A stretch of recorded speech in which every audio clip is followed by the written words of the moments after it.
Someone once said, don't try and be a great man, just be a man. That's rhetorical nonsense. Hello, my friends. Welcome to the podcast of the nerd. I'm Ian, and I'm on the wrong outline. Getting better while we get worse. Happy Monday. I hope you're doing well. You're looking good. Welcome to the podcast of the nerd, the podcast where I pick a couple of topics to ramble about each and every Monday, whatever floats my van that particular week. Today on the podcast, Saturday, Adventure of the Nerd, Fish and Fast Cars, Procrastination versus Laziness, Fear of Failure, and continuing our weekly fanfic reading. I'm skipping goal reporting for today because I thought that would get boring, and to do it on a weekly basis, but some things are going well, some things are a struggle. I talked to Lonnie about recording a first-time novelist coaching session for my Write a Novel This Year goal, and she's down. We may do a quarterly check-in to kind of cover the entire process and end with self-publishing on Amazon, but let's not get ahead of ourselves. That'll be sometime in early February. So, Adventures of the Nerdy Sitting. This is where I use a random number generator to pick a page in my Lonely Planet Colorado guide, and wherever it lands, I go there on a Saturday and document the trip on Instagram.com/passionofthenerd. I've been running a lot. One of the goals this might be kind of gross. One of the goals on the list was health and fitness. We're doing these whoop strap things, and I do better when I gamify anything. I wish. I mean, I'm just for the gamification of everything, and one of the ways that I do that is to structure a kind of get fit is too broad. So specifically, I signed up for the Colorado Boulder 10K in May, and am doing a weekly training routine. And what's funny is whenever I take a long gap between, by the way, this is the podcast of tangents, and this is definitely one of them. Whenever I do a running training thing, I'm always astonished by how much I love running. I'm one of those, I hate running on a treadmill. It's so boring. I have to do the Bourne Identity running routine if I'm going to run on a treadmill. But running outside, I love. It's great. But I also have big old flippers for feet, which are prone to kind of rubbing on the sides of the shoe. And I have these little separators for my feet to keep bad things from happening. And the cat thinks these separators are the coolest toy ever. I catch her sprinting around with them in her mouth. Yes, I know it's disgusting. I apologize. Adventures of the Nerd, random number generator, pick a place to go. And I share the trip on Instagram.com/passionofthenerd. Now, we landed on Denver. I live in Colorado, and landed on Denver. The book divides Denver up into neighborhoods, and the neighborhood specifically that I landed on was Platte River Valley. So the options for things to do on a Saturday were 2 parks. It's the wintertime. The Children's Museum, which, maybe I could go and find some single mothers to romance, but I thought it might be better if I had the van first so that they can see I'm a family man. Might write free candy on the side. Free candy? He really loves kids. That's the guy I want to hang out with. I'm kidding. That's not a good joke. The aquarium, the Fernie Museum of Transportation. So I ended up going to the aquarium and the Fernie Museum. So the aquarium, I've only ever been to one before. It's the one in San Francisco, which you would think would be excellent. it was not. 30 minutes in line, $22 for a ticket. 90 minutes wait for the restaurant. I had mozzarella sticks, seafood pasta. It was $40. That was before I saw a fish. Once you start going around, it does make some kind of sense. And if you're watching the visual version of this, let me get some fish up for you. The money is on display. I'll say that. At least it's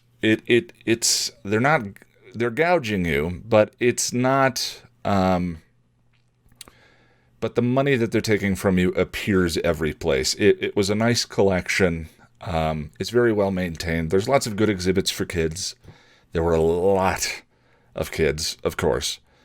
But I did see a lot of just, 20-something couples walking around together taking pictures, just people looking for a day out, which was nice. For some reason, they have a tiger enclosure, which I don't really understand, but it was amazing. It was very cool. It was wide open inside and 3 stories. And, one of the things that I talked about on Instagram was just, the anxiety was there. I don't like kids. I was shoulder to shoulder with people.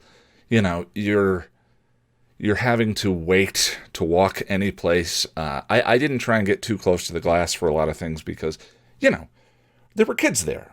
I'm not going to elbow a tiny kid out of the way to get a good picture of a fish or a shark or whatever it is.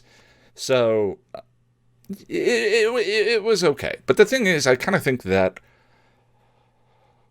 anxiety triggering thing is part of the reason to be doing this, For the last 7 or 8 years, I've lived a very solitary life, and it's nice, and I like it, but there are trade-offs to anything, and, maybe this is like sticking my hand in a jar full of spiders. Immersion therapy. It's a weird thing to be an outgoing introvert, if that makes any sense. I can have the conversation, be around people, have a good time, and boy, do I like spending a lot of time alone. Too much. It's too easy for me to spend very long amounts of time alone. Next was the Fernie Museum of Transportation, which is this weird, slightly haphazard collection of amazing old cars. This particular little bit of the trip was, to me, one of the reasons why I'm trying this experiment. It's a place I never would have gone. And I found kind of astonishing. The collection of old machines they had a 1903 Oldsmobile on up through, I think it was a 2010 Jaguar, were wonderful. They had lots of old trains, just a couple of planes. I wouldn't call myself a car nut, but I have a mild enough knowledge of it to find it very interesting. And growing up, this was kind of fun. My dad was the king of the hobby. He got into woodworking, model ship assembly, kite building, stained glass assembling, oil painting, hunting. He even at one point started building a biplane in the garage out of wood.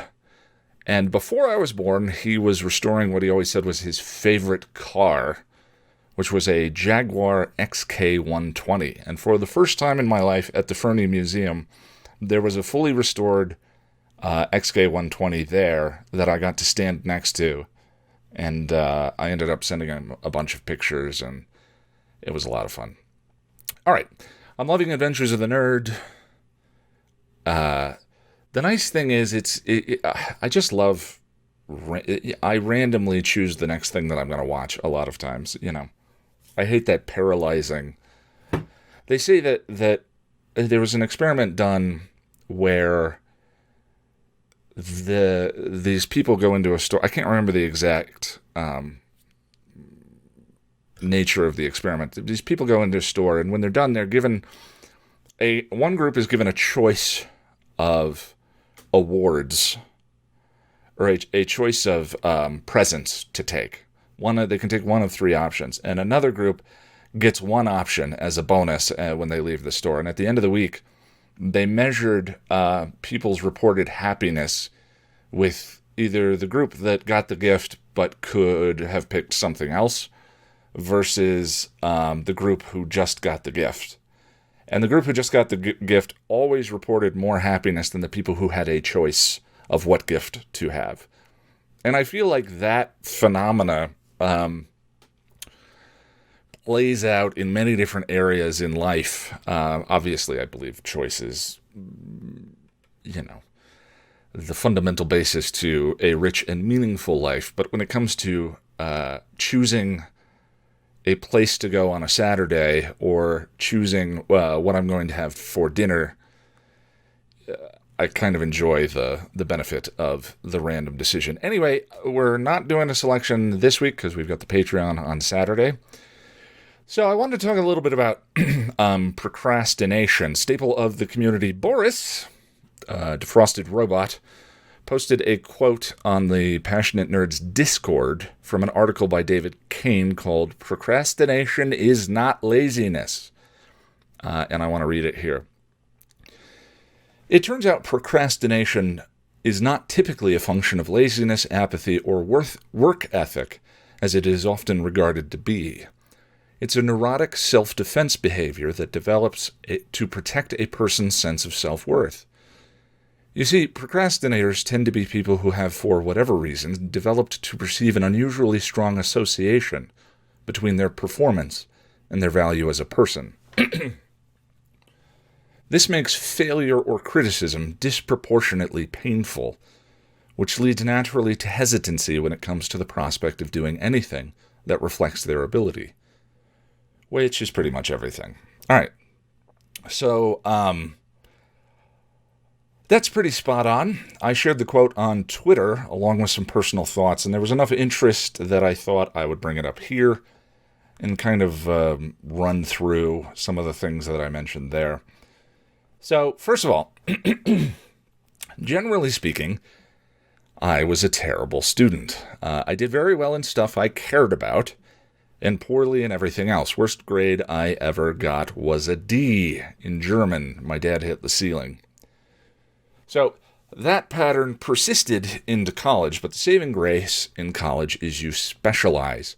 It's not all general education, and once I got into journalism and video editing, I was sort of saved from that pattern, but it did persist into later life. And, excuse me, breathe in.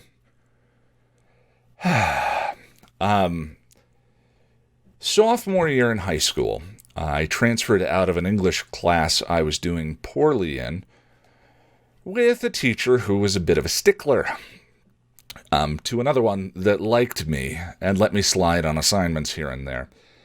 And the last day in school, I ran into the stickler in the hallway, and he asked me what had happened. I just stopped coming to his class one day from his end, and I told him I'd transferred into another.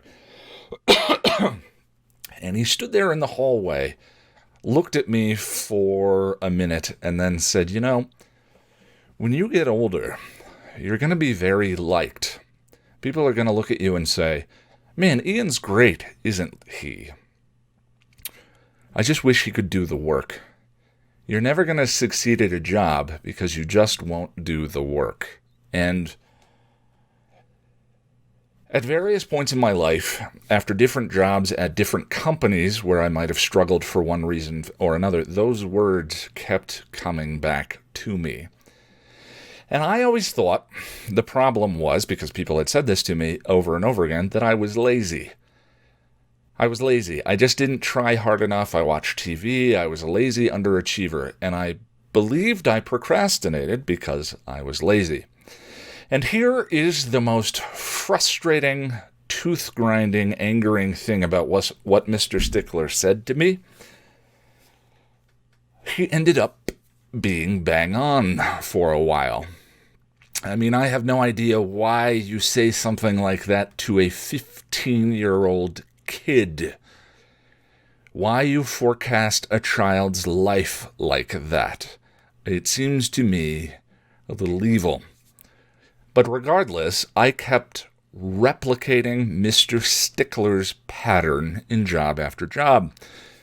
There were exceptions, but for the most part, I ended up being a team member at a lot of places that people loved because I could make them laugh and I lightened the mood. But I was pretty far down the list of choices when they wanted dependable work. And when I was a teenager, I could transfer responsibility for the problem onto other people. It was the school's fault. I was unhappy at home and couldn't be expected to get good grades under those circumstances. School didn't matter. Real life would matter. And as an adult, where real life mattered, the same thing continued to happen. And I reached a point where there was no other place to put the responsibility besides myself. I got tired of being a poor employee and said, all right, why is this happening? What's the issue? In school, I kicked butt at things I was good at. Does that mean that the only jobs I'm going to be able to work in my life are the ones that tickle my own narcissistic pleasure centers? Because that severely limits my options. Am I so lazy that the only things I'm ever going to be able to get done are the ones I find so fun I ignore the fact that they're work? I've heard this expressed also in other forms as people saying they lost their passion for something and just couldn't do something anymore. And while I think that's a phenomena that can happen, I also think that some people, I've talked about this in a different video. Some people believe the old fallacy that find something you're passionate about and you'll never work a day in your life, which is complete nonsense. These things are all kind of related. Anyway, I have this friend, Toby. Toby is fantastic, and I love her. She is the most kick-ass, get-things-done project manager person I've ever met in my life. She has something to do, and she does it. Whereas I, at times, wait for the stars to align. So what's the difference? Well, the first thing I came to understand as I started picking these things apart, as I started thinking about my ways of thinking, is that I'm not actually lazy. I'm far too anxious and neurotic to be lazy. Laziness is relaxing. I love a lazy Sunday, laying on the couch with a glass of wine, watching Buffy. That is wonderful. When I have something that I've decided I need to do, but I am not doing it, it is a state of exponentially mounting misery. Procrastination is torture. It's anti-fun. Procrastination for me was always just plain old fear of failing. The fear doesn't even have to be a sure thing. In fact, it might be more potent if it isn't. I wasn't sure I was going to fail the math test, but what if I'm not actually good enough to do well? The unknown is way scarier than a sure thing. You know, when something is a sure thing, you have nothing to lose. So why not? Now, what am I on about, and for what reason? Here's why I think this is important, because you can't fix the actual problem until you understand what the problem actually is. When I was younger, and everyone, including me, thought I was just lazy, the answers were, try harder, work harder, put more time in. And I would sit and stare at a pile of books and be unable to move past the first page. It's very easy when telling someone who is struggling with anxiety to just work harder. It's very easy for them to turn that into yet another thing to be afraid of. What if I'm just not capable of doing this? What if I'm the one? What if I was the one who would have been eaten by a bear back in the day? What if what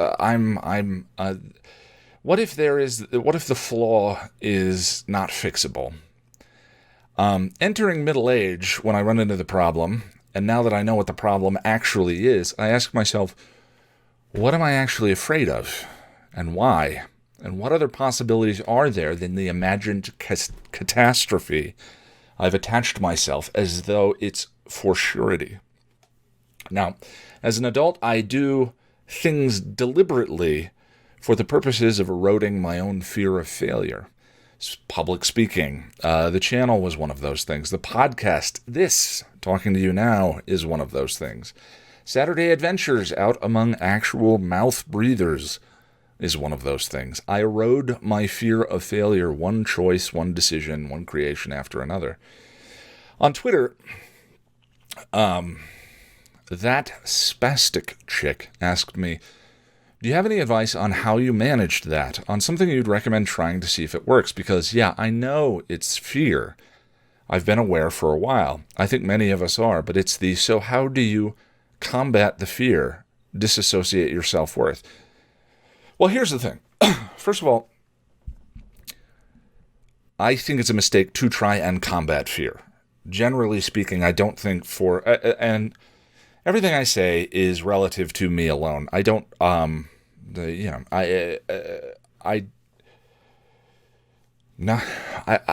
don't have a grasp of anything other than my own personal experiences. So that said, I think the more that I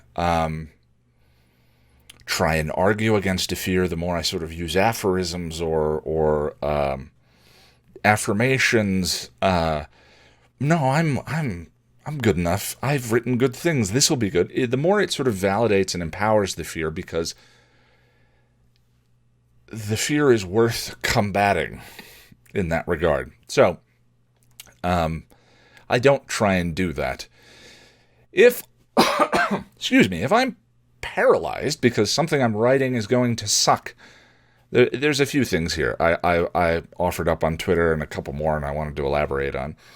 If I'm paralyzed because something I'm writing is going to suck, the actual source of the fear often isn't that story, but some past event in my life that generated that sense of inadequacy.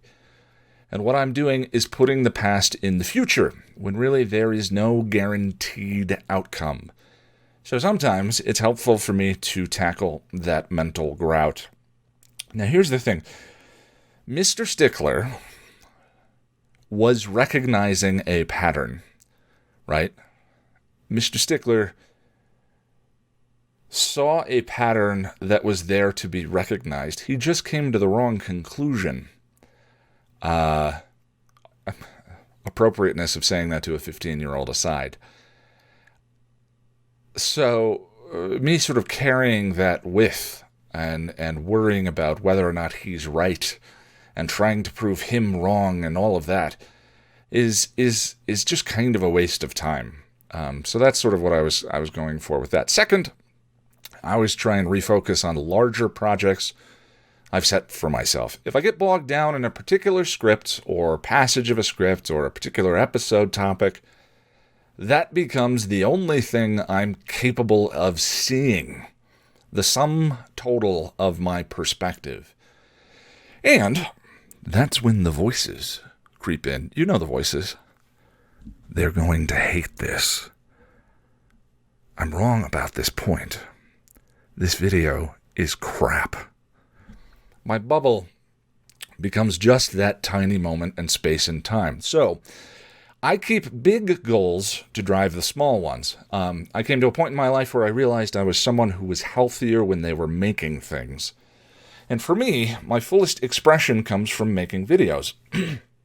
But I hadn't made a video in years and hated the stuff that I was making. So I took on the Buffy Guide, a video episode guide for a show with hundreds of episodes. And when I get bogged down in sort of the granular or the microscopic, I try and refocus on that project entire. It makes this thing, which looks like a chasm in the moment that I have to jump across, look like seams in the concrete. That paragraph, that passage doesn't have to be perfect. It's a pebble in the enormous structure that I'm trying to erect. Another tactic I use for neutralizing fear is I focus mostly on just making things for me. Writing something that speaks to me. Editing a video that moves me. Making a joke. Coming up with a joke that makes me laugh. I am the only audience member whose tastes I completely understand and grasp. And if I manage to do that, whoever watches this video or whoever listens to this podcast or what have you, it's a success. Conversely, if I'm not managing to entertain myself or to move myself or to make myself laugh, I know I'm missing something. I can tidy things up, spend more time marinating on the material, but writing for someone else makes that all speculative, and again, invites the voices in. A lot of times, and with an audience too, it's even it can be even more troublesome. You and I have been doing this long enough now together that I know and recognize certain voices in the community, people who disagree with me on one point or another. And sometimes when writing, I hear those voices in my head. I've given what is for me an inanimate comment on a YouTube page. So I don't know the actual people who are leaving those comments, but they come to life in my imagination when I sort of am procrastinating and let the doubt in. There was one other thing I wanted to say in tandem with that.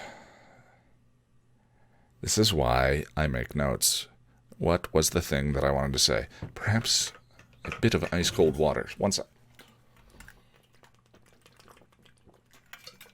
Oh, yeah, I remember. Wow, that worked. Ice-cold water for the win.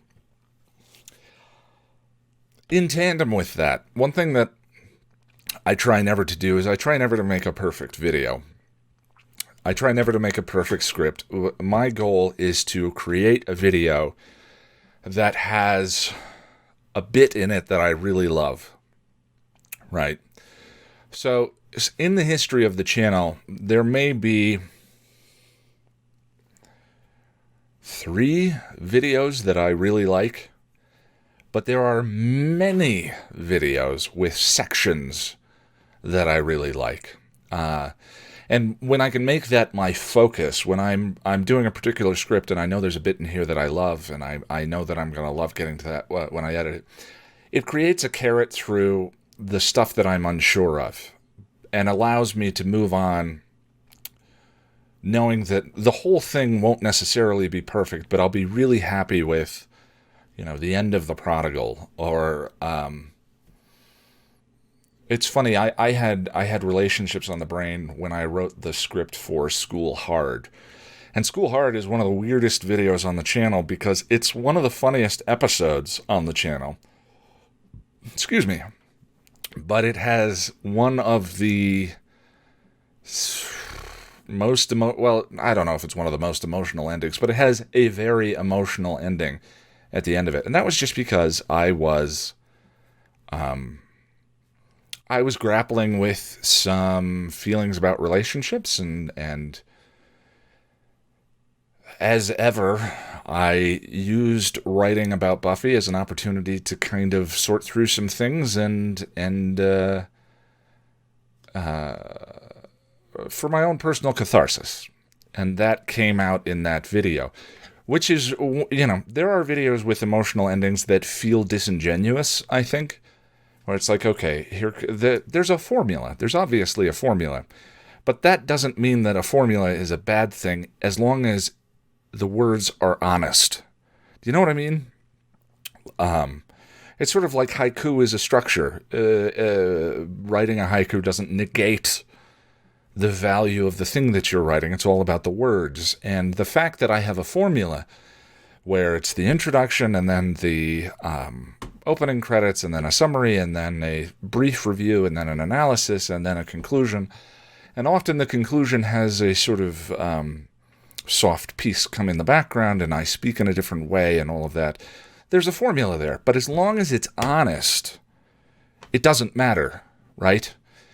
In order to get through the work in order to get the next video done and to sit there. You can't reinvent the wheel every time. You need something to go back to, something to work with. And I feel what's bizarre about Something Blue is where some videos, the formula was carrying words that maybe were not as honest or didn't have as much to them as they could.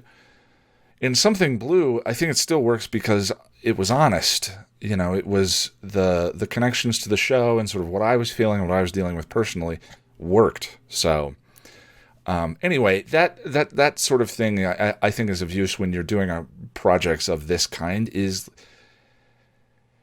don't try and make everything perfect. You know, I can make a scene perfect. I can make a couple of seconds perfect. And that to me is reward enough when the video is all done. So, and I lost my place. Last thing is I think it's important to think about thinking. Most of the videos, all of that is very much about this. That's this conversation we perpetually have. As much as we may deaden our fears through exposure, fear is inevitable. But we imbue our fears with power by fighting them, fixating on them, or focusing on them. If you can build the skill of just letting your own thoughts come and go without attaching to them or riding them, you know? Have you ever spent days worrying about something and then that thing comes and goes and you wonder, what the hell was I worried about? That's attaching to the thought. I do it all the time. I catastrophize. I put the fear behind the wheel and I ride along shotgun screaming in terror. But you can just notice the thought and let it go. And that gives you the chance to say, okay, what do I want to do next? In this moment. If you can build up and master that skill, then you can actually be free to apply passion to whatever you choose. And there are lots of ways to build that muscle. But two of the ways that I do it is through meditation and therapy. Meditation is just building the muscle of noticing thought but not attaching to it, you know. Letting thoughts pass, sort of, that's where that thing I said in one of the videos comes from, is you are not your thoughts, but the thing witnessing your thoughts inside your own head. And therapy, the benefit is simply to have an unbiased third party sitting there catching the thoughts that you are not behind the wheel for. And there's a lot of benefit in that. I think therapy, I'm a great proponent of therapy. I think absolutely anyone can benefit from therapy. The difference are the degrees. Some people can benefit once a month. Other people maybe Monday, Tuesday, Wednesday, Thursday, Friday. But there is no point, I think, in anyone's life where sitting down and speaking with an unbiased third party and saying, hey, here's what I'm up to. You know, do you have any thoughts about this? Is a bad thing. But here is the grain of salt warning for anything I say. I said a lot of this on Twitter, and hilariously, a day or two later, realized that I was procrastinating on the No Place Like Home script. And when I thought about it, it was all of this usual stuff. I was just afraid that the thing I was going to make was going to be bad.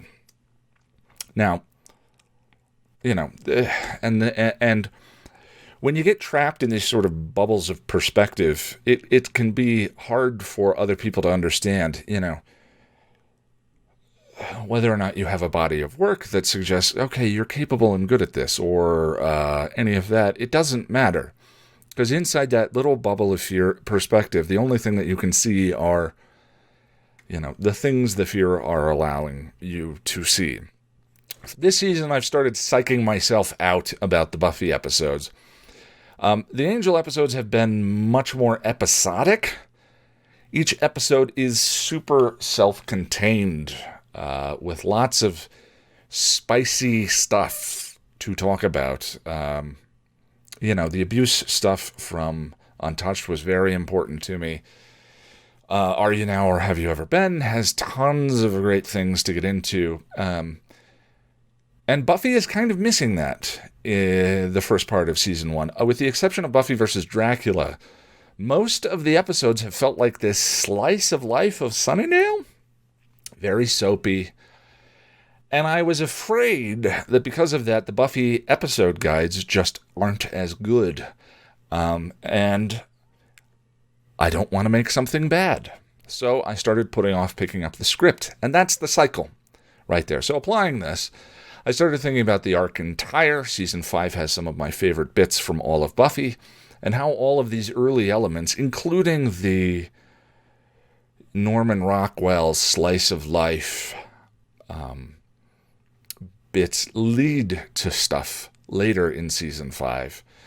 I also remembered that the Buffy Season 5 arc may open soft, but look how the Angel Season 2 arc closes. Guys, what's going to be the subtext to discuss when Lorne's head is in the basket, or about Cordy's slinky bikini? So I think I got enough perspective on the whole thing that I can just pick up the script today, after you and I are done talking, go for a run, and sit down and get into it. So, look, all of this is just me. At the end of the day, there's not one single catch-all solution for disentangling us from our toxic Mr. Stickler, or memories, or bad habits. Sometimes I go all the way back to the nuclear option. When I'm really stuck, the nuclear option takes some form of this. You know what? I can overthink everything and find a million ways to doubt myself. And since I've been alone, I've really been thinking about that part of myself, and I've just come to realize that we're only here briefly. And while I'm here, I want to allow myself joy. So fuck it. All right. No Saturday Adventure of the Nerd, because this Saturday we're doing the Patreon Hangout discussion. 5 p.m. Saturday, 5 p.m. Mountain Time. I've given up trying to change that for other people because I have gotten it wrong too many times. But this Saturday's 5 p.m. Google Hangout discussion will be on the Initiative and Bachelor Party. I guess there's some good Doyle stuff. I've also been doing some Twitch streaming. I think I decided this last week that I'm not going to stream to Twitch and YouTube, but just to Twitch, and use YouTube as a backup for stream recordings. Currently on Twitch, I'm playing through one of my favorite games, The Last of Us, every Monday and Thursday night, and discussing with people what we're going to move on to after that. So if you're interested, there's a Twitch link in the show notes. And the goal for No Place Like Home is to release this Friday. And if successful, that'll be the third release in a row to be pretty much on target. Before I get into the fan fiction reading, I just want to let you know I'm at Ian Nittram on Twitter and youtube.com/passionofthenerd. You can also shoot me an email with questions, comments about the podcast, or anything, really, at thepassionofthenerd@gmail.com.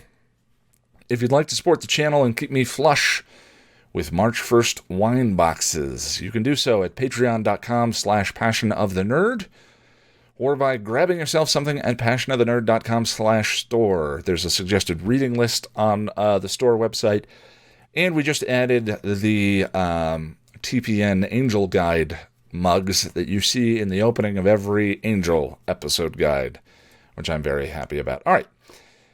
Here Is Gone by Terri Botta. Side note, I was talking to Lonnie about this fanfic project. She said she's been enjoying hearing about Spike. And I ended up telling her that I have not she asked me if I had pre-vetted this. Well, no, I've not pre-vetted this, and this is 40. Here Is Gone is 47 chapters long. We may do some double up chapters here and then. But, yeah, if this goes south, I feel like once we get past chapter 10, we're in it, man. If Jason Voorhees shows up and teams up with Spike in chapter 20, we're going all the way. So brace yourself, because we're not going back from here. All right. We are on Here Is Gone. So previously, a reinsouled Spike had returned to the past to try and make things better for Buffy. And we're finding out about that as we go. All right. Hold on one second. Let me get this better organized.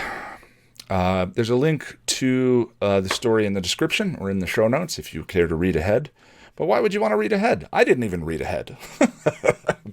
I want to be surprised with you as we go. All right, here we go. Here Is Gone by Terri Botta, Chapter 5. Spike waited and watched. He knew that Buffy was going to have her first run-in with Glory very soon, and he was torn. He didn't know if he should help Buffy or stay behind to watch Joyce and Dawn. He finally came to the conclusion that Glory wasn't going to hurt Buffy, and that Buffy would get vital information about Dawn if he let things be. Decision made, he went to the Summers house, hoping to get a better idea of where he was in the timeline. He knew Joyce was home from the hospital, and that Buffy was very worried about her. Maybe it was time to do a little more pushing. When he got to the house, he heard Dawn's yell and almost went tearing through the front door. Then he heard Buffy warn Dawn to stay away from her mother and remembered what Dawn had told him about Buffy's reaction to the unveiling spell. So instead of running to the rescue, he stopped and waited by the tree, smoking a cigarette. A few moments later, Buffy came out. This is very apropos, given this week's episode guide. "Slayer," he called, catching her attention. She stopped and looked at him, surprised that he was there. Then her mouth hardened a little into a thin line. "What are you doing here, Spike?"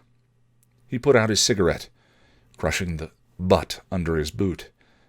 "Heard your mum was out of the hospital. Came to see how she was doing." The line softened a bit, and Buffy seemed to deflate. "She's better. She went out." "Glad to hear it. Did they do one of them CAT scans?" Buffy shook her head. "Not yet. They're waiting for more test results to come back." He scowled. "Not good enough, Slayer. You take her back, and you make 'em do one." "Oh, like I just drag her back there and beat an orderly until she agrees to do one?" she snapped. He shrugged. "Might work." She sighed and rolled her eyes. "Look, Spike, thanks for coming by, but I don't have time for this. I've got to go. I'll tell Mom you were asking about her." "Thanks. Right then, off you go." They moved to go their separate ways when he looked up and saw Dawn in the window. She looked stricken, and his heart clenched. Poor little bit. "Hey, Slayer," he called, making her turn around. "Be careful. Lots of nasties out there. Be on your guard." Her brow creased at his warning, and he paused, trying not to look guilty. But then she straightened and put on her defiant face. "I can handle myself. Good night, Spike." He couldn't help but smile, watching her walk away, head high. This was a Buffy untouched by grief, strong and powerful. This was the Buffy he had wanted to die for. He waited until she was out of sight before turning back to the house and going in. He found Dawn pouring herself a glass of juice in the kitchen. "Hello, bite-sized," he greeted. Dawn shrieked and dropped the glass. It shattered all over the floor. "Oh, now look at the mess you've made," he tisked disapprovingly. "What are you doing here? Buffy is so gonna kick your ass when she finds out you came in," Dawn snapped, backing against the counter as he moved past her to get the mop and broom. Now, no need to get testy. Bite-size? I just came here to see your mum." He handed her the broom and dustpan so she could sweep up the broken glass. She accepted them warily. "Mom's not here. She went out." "I'll just wait for her then." Dawn swept up the glass and went to empty the dustpan into the trash. "I don't think that's a good idea." Spike puffed out his chest and smirked, his thumbs hooking into the waistband of his jeans. "Scared of the big bad, are you?" Don scoffed. Oh, like really? I know about your chips, Spike. He deflated for a bit, and she gave him a smug smile as she took the mop from him and started cleaning up the spilled juice. So, you know about my little plastic problem, do you? He whispered, leaning into her ear and causing her to jump. Her teenage hand slapped him on the chest, pushing him away. He barely felt it. Get away from me, she yelled, dropping the mop and skittering across the kitchen floor. He gave her a grin and snagged a potato chip from an open bag. So what you got to eat in this place, Bite-Size, besides you? Dawn huffed and opened the snack cabinet. 5 minutes later, they were both sitting at the counter drinking cocoa and nibbling on junk food. Ho-hos. I tell you, the bloke that came up with these things, bloody brilliant he was, Spike sighed, popping one into his mouth. Dawn giggled and he shot her an irritated face. What? He said defensively. You're just so different from the other vampires I've met. I mean, you eat food and you're not all evil and scary. Hey, I am too evil and scary. You take that back, he demanded, standing up. His indignant look only made her laugh more, and inwardly her laughter warmed him. This was a Dawn who had never lost her mum, her sister, or ever suffered. But still he had an image to preserve. No, she refused, still smiling. You take it back, or I'll... She crossed his arms and waited. Or you'll what? He growled and hunched back on the stool, pretending to sulk. She giggled again, and he had a truly evil thought, one even the soul wanted to follow through with. Or I'll smash a Barbie dream house into plastic bits, he threatened, a gleam in his eye. Dawn registered her shock clearly on her face. You wouldn't dare. Then her expression hardened. Hey, how'd you know I had a Barbie dream house? Whoops. Busted. Quick, think fast. Doesn't every red-blooded American girl have one? Don't they give, parents a gift certificate for one at birth? He hedged. He didn't want her to know that he had seen it through the bedroom one day during the long summer of Buffy's death. The scowl was back, and he knew he had deflected any more prying questions. Don't you touch my dream house. He was about to retort something back when the front door opened and they heard Joyce calling for her daughters. A moment later, she entered the kitchen. Oh, hello, Spike, Joyce said, surprised to see him. Hello, Joyce, he greeted, vacating his stool and ushering her to sit. Mom, you're back really early. Joyce let out a heavy sigh and sat down. I know. I called off my big night out on account of feeling crappy. Spike was already moving about the kitchen, setting the kettle on the stove and pulling out tea. If either Joyce or Dawn wondered how he knew where everything was, they didn't say. So to what do we owe this pleasure? Joyce asked as he set the teacup and bag on the counter along with the sugar. Just stopped by to see how you were doing, he answered. Joyce sighed. Crappy. I was feeling better earlier, but now... Want more of your pills?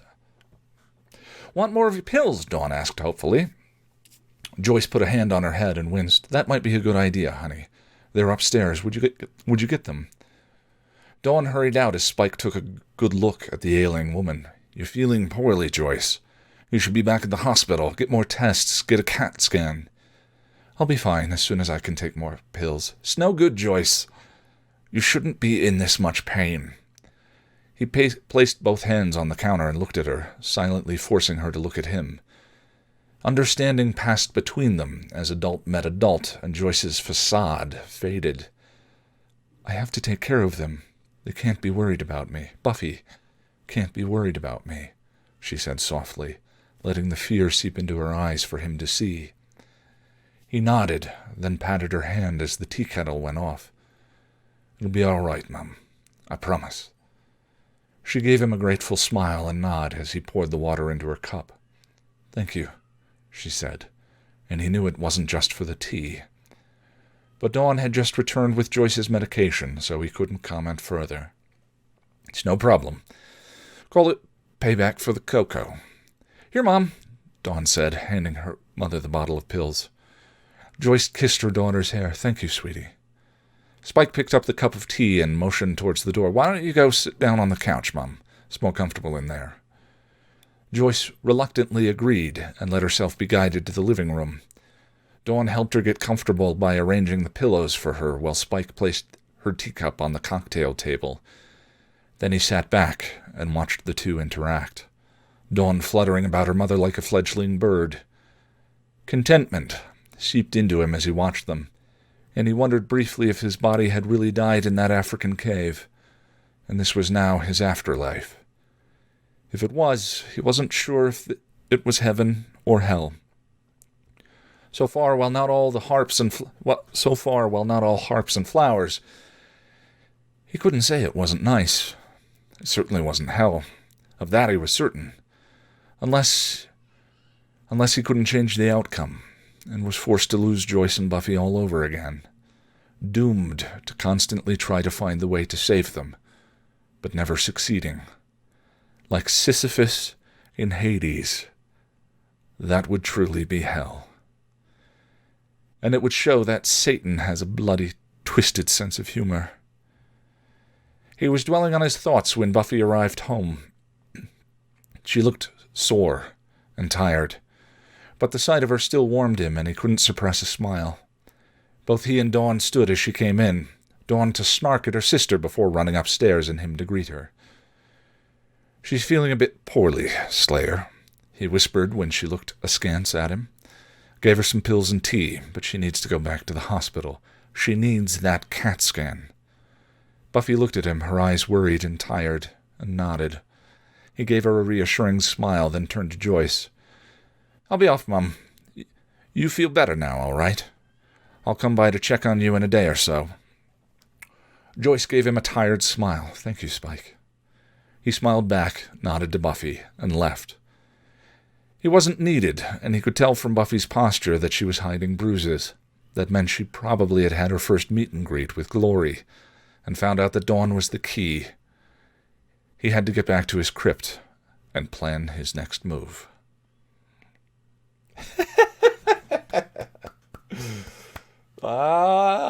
That one had some fun stuff. And I'm trying to make connections in my head where they're going with this. Boy, I'm really enjoying this. And I hope you are too. All right, friends. That's all I have for you this week. Aaron and Buffy's script are calling, and the sun's getting real low. Now, I just wanted to end with, look, if you're doing New Year's resolutions along with me and you've hit a wall and are feeling like it's same old, carrying your old albatross or your Mr. Stickler around your neck, please give yourself a break. We give so much real estate in our minds and hearts to people who just don't deserve it. Claim it back for yourself. It's just a story. Those people aren't standing here putting that past in our future. We are. So stop it. And I'll see you on Monday.